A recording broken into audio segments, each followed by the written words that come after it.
Hey guys, welcome back to another video. Today we're doing a book review on Scythe.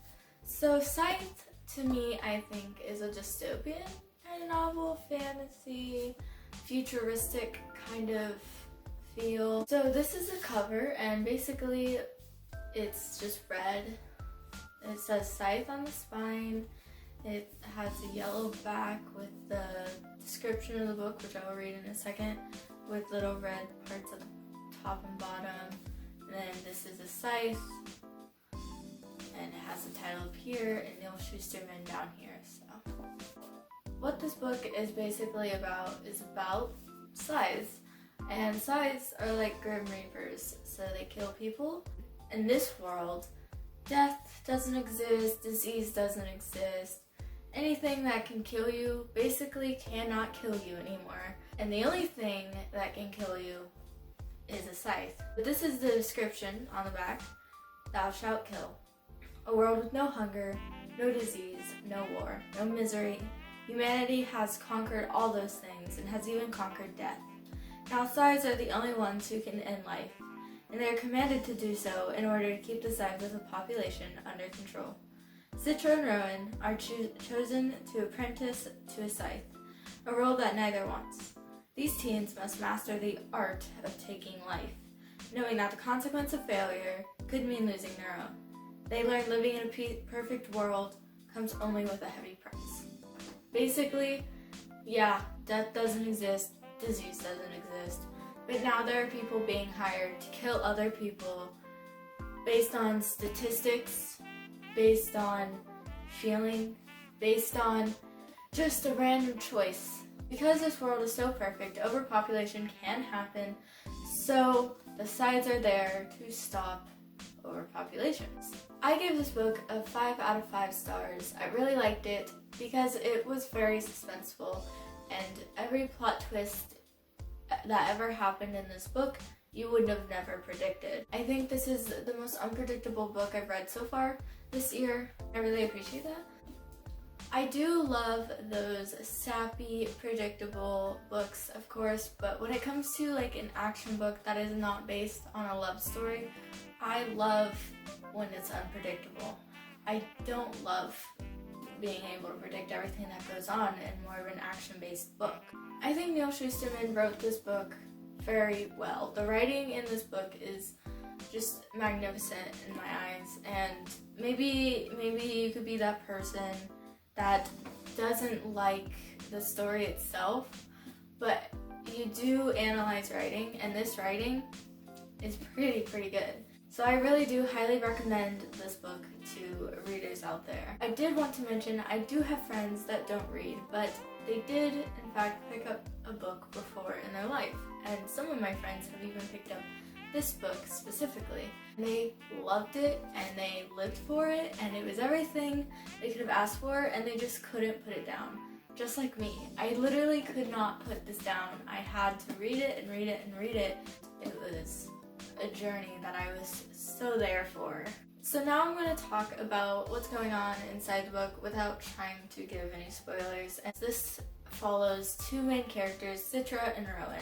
It is one of those books where they take characters from two different lives and make their lives connect in some way. And what I appreciate about this book is that their lives do connect, and it doesn't take forever for that to happen. It doesn't take like all these pages to make that happen. It's like within the first few chapters that happens. I would say this book has a faster pace and it isn't slow. Two main characters are chosen to be apprentices for a certain scythe, and this scythe chose them for their different unique personalities that would fit perfectly as a scythe. But the problem is that one scythe cannot have two apprentices and have them both become scythes. Scythe and Rowan are now in this competition. Only one of them can end up being a scythe. But the question throughout this book is basically, well, what happens to the person that doesn't become a scythe? You may or may not get your answer in the first book. I think I got my answer, but I can totally see how some people wouldn't. But that's okay, because there's two more books after Scythe. There is the second book, that is Thunderhead, and the third book called The Toll. So this is a trilogy. I haven't read Thunderhead and I haven't read The Toll yet, but I am reviewing Scythe because it has made me more interested into this trilogy, and I really want to read the second one and third one, and hopefully I'll actually do a reading vlog about that. So I have a little journal here. It's my review journal, so I write down thoughts and my own little synopsis of things without any spoilers whatsoever. It's actually really hard to do that, so they're really bad, but I think it'd be good to read from it. It basically says here that it really does hit you in all the different kinds of emotions. You're gonna feel happy, you're gonna feel sad, you're gonna feel amazed, and you're gonna worry, and it's just all the feelings in one book. And it's amazing because when I finished reading it, I felt all these emotions and went on this whole journey, went through this whole adventure with these two characters, and it made me feel so much, and at the end I just felt so good, and my brain was wowed and amazed, and I didn't even know a book could be that good. I also wanted to say that, yeah, there is the tiniest little sprinkle of romance in this book, but it is definitely a side kind of situation. The book is not a romance novel. It has a little bit of relationship-y stuff, but it's like the smallest part. It's a couple pages throughout the whole book. It's really not that big of a deal. Here's my own little synopsis I tried to write, but it's not good, so beware of that. So we follow two main characters, Citra and Rowan. They live in a world where disease, death, and pain can be stopped. The only way they can die is by a scythe. Scythes are like Grim Reapers. If you die by anything else, you will come back to life after a couple days. Citra and Rowan get picked to apprentice a scythe.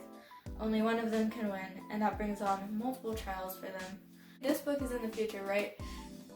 And scythes are here to kill people to make sure overpopulation doesn't happen, right? So how do people look at scythes and not see them as a group of murderers? A bit of information that I don't think is spoilery. They don't say kill, they say glean. It's just a nicer word than saying you've been killed or something. They do say that, so that's a little hint as what they do to change people's perspective on them. But obviously, you know, people aren't gonna like see the scythe as like amazing. Imagine that you're walking down the street, you see a scythe, and now all of a sudden you're thinking, who's gonna die? Because that's what scythe's jobs are, and that's what they do every day, is glean people. As for the multiple trials Rowan and Citra have to face, I mean, they go through so many emotions just like the reader.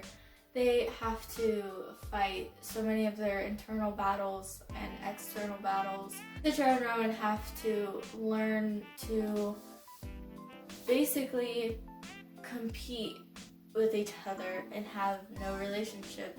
So if you're interested in this book, I highly suggest it. Highly suggest you to just pick it up, read it, read a couple chapters. If it's not your liking to, that is completely fine. There is nothing wrong with that. Thank you guys so much for watching. Please leave a like, a comment down below, do whatever you want. And thank you guys for subscribing and supporting me already on my first video. So that meant a lot to me, and I just wanted to thank you guys. So yeah, thanks. So thanks, and see you next time.